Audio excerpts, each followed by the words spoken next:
بسم اللہ الرحمن الرحیم۔ پرسنالٹی ڈیولپمنٹ میں ہم اسپیشلی اپنے ویژن اور دین کی دعوت پہ بات ہماری چل رہی تھی، تو اب اسی کا ایک پہلو رہ گیا تھا جو نفسیاتی غلامی کا سد باب ہمیں کرنا چاہیے۔ یہ دعوت کا ہی طریقہ ہے، یعنی ہمارے ہاں ایک یہ بیماری ہے جس کو ہمیں ٹھیک کرنا ہے۔ وہ ہمارے ہاں بھی ہو سکتی ہے، ہمارے بچوں میں بھی ہو سکتی ہے۔ تو یہ مستقبل کے جو پلان ہم کر رہے تھے تو اس کے اندر اب ہم اس پہلو پہ بات کرتے ہیں۔ تو یہ دیکھیے ایک آخری ٹاپک اس پہ ہمارا چلے گا۔ اس کے بعد پھر ہم اپنی پرسنالٹی ڈیولپمنٹ کے کچھ اور پہلوؤں سے الگ ٹاپک پہ کہ جس کو ہم مینجمنٹ سکلز کہتے ہیں، اس کی انشاءاللہ ہمارا ٹاپک آگے چلے گا۔ تو آئیے اب ہم پرسنالٹی کے اندر ہم دیکھیے کہ ایک ذہنی اور نفسیاتی غلامی ہے کیا چیز بھی۔ یہ ہم نے سنا ہے لفظ، یہ چیز کیا ہے؟ اور یہ آپ کے ذہن میں سوال یہ ہے کہ آپ کسی کے نفسیاتی غلام ہیں؟ آپ تو کہیں گے نہیں جی میں نہیں ہوں، لیکن پریکٹیکلی دیکھیے تو یہ ہوتا ہے کہ اگر کوئی جو بھی بزرگ ہیں آپ کے، یہ لیڈر ہیں، جیسے فرمایا آپ ویسے ہی کر لیتے ہیں اور آپ سوچتے نہیں ہیں، کوئی کوشچن پیدا نہیں ہوتا آپ کے یہاں کہ جناب یہ بزرگ کی بات صحیح نہیں لگ رہی، ایسا ہوتا ہے آپ کیا؟ ہوتا ہے، اور آپ پھر اس کو کوئی جواب بھی لینے کی کوشش کرتے ہیں، پھر تو آپ نفسیاتی غلام نہیں ہیں۔ اور اگر آپ کہتے ہیں کہ جناب سوچتے بھی نہیں ہیں کسی چیز پر، تو جیسے بزرگ نے کہہ دیا وہی ہے، تو پھر آپ نفسیاتی غلام ہیں۔ اب تیسرا سوال ہے، اگر آپ نفسیاتی غلام ہیں تو کیوں؟ What's the reason? کیوں ایسے ہوا؟ اور چوتھا سوال ہے کہ اسے ختم کیسے کیا جا سکتا ہے؟ کہ آپ نفسیاتی اعتبار سے آزاد کیسے ہو سکتے ہیں؟ تو یہ اس لیکچر میں اس کا عرض کرتا ہوں، لیکن آپ خود بھی لاجیکلی سوچ لیں۔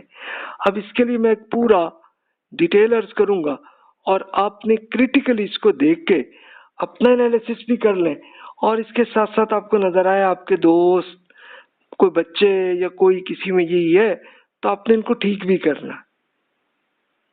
تو یہ ٹاپک ہے۔ آئیے جناب ہم پہلے نفسیاتی غلامی سے کرتے ہیں۔ تو یہ ایک علامہ اقبال کی شاعری سے ہم شروع کرتے ہیں بات۔ وہ کہتے ہیں باقی نہ رہی تیری وہ آئینہ ضمیری، اے کشتہ سلطانی و ملائی و پیری۔ کہ انہوں نے ایک یہ ڈائگنوز کیا کہ جناب امت مسلمہ کے اندر نفسیاتی غلامی ایسی آئی ہے جس میں تین طرف سے آ کے کشتہ بن گیا ہے۔ کشتہ کیا کہ مکس کر دیا گیا، ایک بادشاہت، ایک ملائی کہ بس وہ مولوی صاحب جیسے فرمائیں ویسے ہی کریں، اور پیر صاحب جیسے فرمائیں ویسے ہی کر رہے ہیں۔ تو یہی چیز ہے۔ اس کے لیے ہمارے ہاں یہ ہوتا تھا کہ استاد یا پیر جو بھی ہوتا تھا، اس کا استاد کا شاگرد ہو یا پیر کا مرید ہو، وہ آنکھیں بند کر کے ویسے ہی عمل کرنے لگتے تھے۔ یہ نفسیاتی غلامی کا کلچر ہمارے ہاں بن گیا تھا۔ اور یہ کب ہوا؟ یہ 961 سی سے لے کے 1258 کے پیریڈ میں ہوا، اور پھر ہمارے ہاں مردہ بدست زندہ ویسا کلچر بن گیا۔ مردہ بدست زندہ یہ وہی چیز ہے کہ ایک آدمی مردہ جو ہے اس کی حیثیت کیا ہو جاتی ہے؟ بس زندہ آدمی جو بھی اس کی جسم کا کرے وہی ہو جاتا ہے۔ تو سیم ایسے ہی رہو، بلکہ کئی ایسے لوگوں کا ارشاد آپ کو نظر آئے گا، کہیں گے بس بھی تم پیر صاحب کے سامنے مردہ بدست زندہ بن جاؤ کہ جیسے وہ کہیں ویسے ہی تم کرتے جاؤ کہ مردے کی طرح ہو جاؤ۔ تو یہ نفسیاتی غلامی تھی۔ لیکن آپ پریکٹیکلی دیکھیے تو رسول اللہ صلی اللہ علیہ وسلم نے اسی کو ختم کیا تھا۔ رسول اللہ صلی اللہ علیہ وسلم نے تو یہ بھی کیا، آپ کو حدیث پوری پڑھتے جائیں آپ کو نظر آئے گا کہ آپ بڑا اپریشیٹ کرتے تھے صحابہ کرام سے کہ بھی ان کے ذہن میں کوئی اگر ایک چیز کلیئر نہیں ہوئی تو وہ رسول اللہ صلی اللہ علیہ وسلم سے کرتے ہوتے تھے، پوچھتے تھے۔ اس کی ایک وہی ایگزامپل میں عرض کر دیتا ہوں، مسلم کی ایک حدیث ہے جس میں یہ تھا کہ رسول اللہ صلی اللہ علیہ وسلم جب مدینہ منورہ آئے تو آپ نے شاید پہلی بار ہی دیکھا کہ بھی وہ درخت جو کھجور کے بہت سارے تھے، تو وہ ان کے اندر پیوند وہ لگا رہے تھے، دونوں یعنی درختوں کو وہ ایک دوسرے کے ساتھ مکس کر رہے تھے. تو آپ نے ان کی محنت کو دیکھا، فرمایا بھی اس کی کیا ضرورت ہے آپ کو. تو صحابہ کرام انصار تھے، تو انہوں نے یہ سوچا کہ یہ شاید کوئی رسول اللہ صلی اللہ علیہ وسلم نے ہمیں منع کیا اس کا، انہوں نے چھوڑ دیا. لیکن کچھ مہینوں بعد دیکھا تو پروڈکشن کم ہوئی. تو انہوں نے عرض کیا کہ یا رسول اللہ، یہ آپ نے جیسے فرمایا تھا ایسے ہم نے کیا، لیکن یہ ہو گیا کہ اب وہ کھجور اتنی نہیں آئی.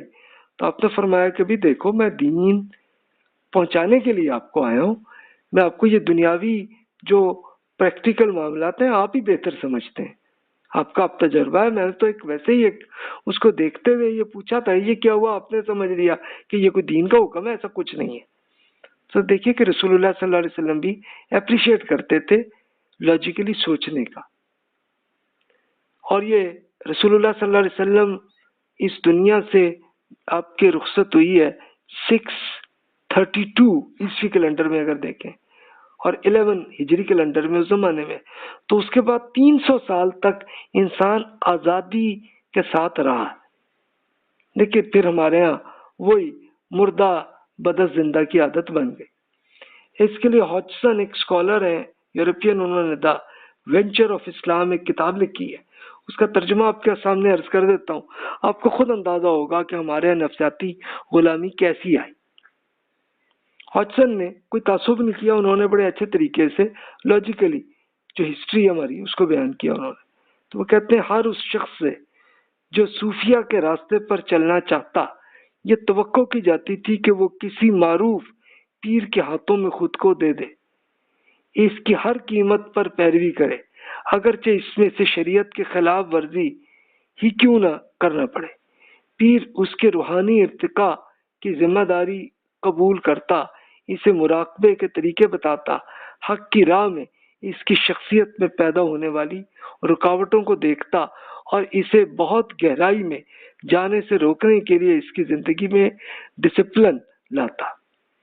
نوجوان مرید کے لیے ضروری تھا کہ وہ اپنی روح کی نجات کا معاملہ مکمل طور پر پیر کے حوالے کر دے. اس سے یہ نظریہ پیدا ہوا کہ پیر اپنے مریدین کے لیے خدا کے ہاں شفاعت کر سکتا ہے.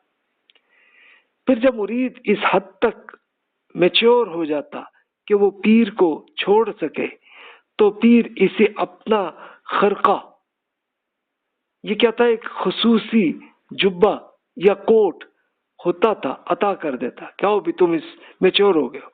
یہ خرقہ عام طور پر پھٹا پرانا ہوتا تھا اور اس پر پیوند لگے ہوتے تھے کہ ایک غربت کی علامت تھا، اور اس سے یہ ظاہر ہوتا تھا کہ کوئی کتنا سچا صوفی ہے.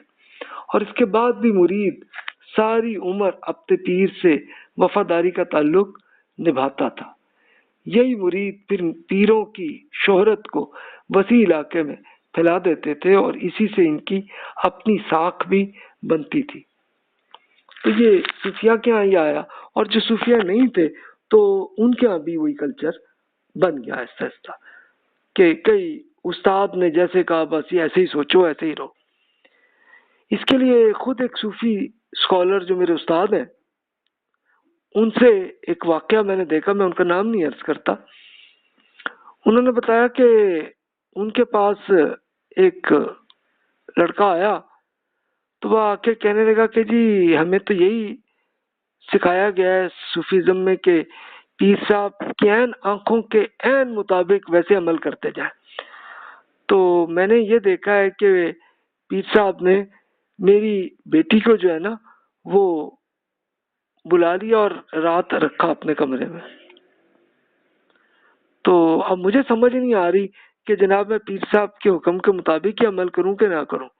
تو میرے استاد صاحب وہ بھی صوفی اسکالر تھے، انہوں نے بتایا کہ بھائی دیکھو جو شریعت کے خلاف معاملات ہیں وہ آپ پیر صاحب کو چھوڑ دیں اس معاملے. تو دیکھیے اس طرح کا ایک یہ کلچر چلتا آیا. تو یہ ایک ایگزامپل ہے، یعنی یہ صرف کوئی صوفیہ کے آئی نہیں بلکہ عام جو کلچر بن گیا تو پھر یہ ہو گیا. یعنی پھر یہ بھی ہو گیا کہ استاد نے جیسے کہنا ہے بس آنکھیں بند کر کے ویسے ہی چلنا. وہی کلچر چلتا آیا اور آج تک ہم نفسیاتی غلام بنے. اگلی نسل اب نسبتاً کم ہو رہی.